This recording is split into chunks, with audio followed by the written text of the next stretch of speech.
কি ভয় পেয়েছো? তোমরা কি জানো এটা কি? সাপ। আজকে আমি তোমাদের জন্য একটি সাপ বানাবো। তার জন্য আমার লাগছে কিছু রঙিন কাঠি, একটি স্টিকার, একটি লাল রঙের কাগজ এবং একটি কাঁচি। প্রথমে আমি বেগুনি রঙের কাঠিটিকে একটু ভেঙে নিচ্ছি। এখন আমি আমার কাঠিগুলোতে স্টিকারটি লাগিয়ে নিব।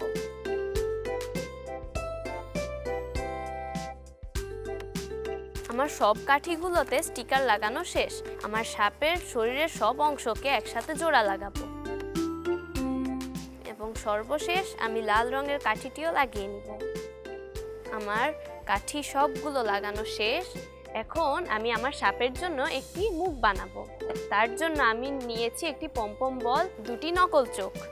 আমি আমার পমপম বলের উপর আঠা লাগিয়ে একটি নকল চোখ লাগিয়ে নিলাম আর একটি নকল চোখও লাগিয়ে নিই। এখন যদি আমি আমার সাপের জন্য একটি জিভ বানাই তাহলে কেমন হয়?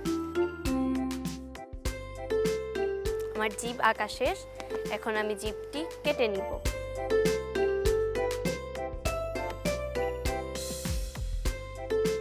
সাপের মাথায় এই জিভটি লাগিয়ে নিব। সাপের মাথাটি তার শরীরের সাথে লাগিয়ে দিব। এই তো তৈরি হয়ে গেল আমার সাপ। তোমরা ভয় পেও না, এই সাপটি কামড় দিলে কিচ্ছু হবে না।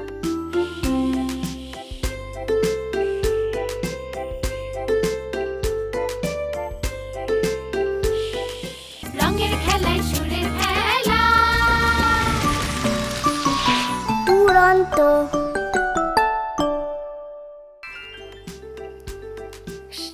কি ভয় পেয়েছো? তোমরা কি জানো এটা কি? সাপ। আজকে আমি তোমাদের জন্য একটি সাপ বানাবো। তার জন্য আমার লাগছে কিছু রঙিন কাঠি, একটি স্টিকার, একটি লাল রঙের কাগজ এবং একটি কাঁচি। প্রথমে আমি বেগুনি রঙের কাঠিটিকে একটু ভেঙে নিচ্ছি। এখন আমি আমার কাঠিগুলোতে স্টিকারটি লাগিয়ে নিব।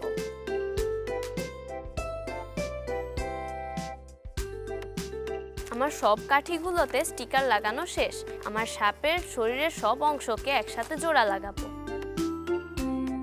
এবং সর্বশেষ আমি লাল রঙের কাঠিটিও লাগিয়ে নিব। আমার কাঠি সবগুলো লাগানো শেষ। এখন আমি আমার সাপের জন্য একটি মুখ বানাবো। তার জন্য আমি নিয়েছি একটি পমপম বল, দুটি নকল চোখ। আমি আমার পমপম বলের উপর আঠা লাগিয়ে একটি নকল চোখ লাগিয়ে নিলাম আর একটি নকল চোখও লাগিয়ে নিই। এখন যদি আমি আমার সাপের জন্য একটি জিভ বানাই তাহলে কেমন হয়? আমার জিভ আঁকা শেষ। এখন আমি জিভটি কেটে নিব।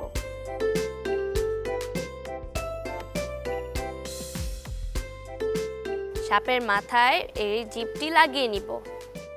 সাপের মাথাটি তার শরীরের সাথে লাগিয়ে দিব। এই তো তৈরি হয়ে গেল আমার সাপ। তোমরা ভয় পেও না, এই সাপটি কামড় দিলে কিচ্ছু হবে না।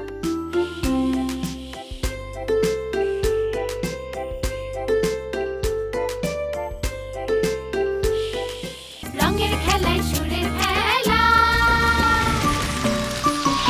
দুরন্ত। ফেসবুকে ফলো করো এবং ইউটিউবে সাবস্ক্রাইব করো দুরন্ত টিভি।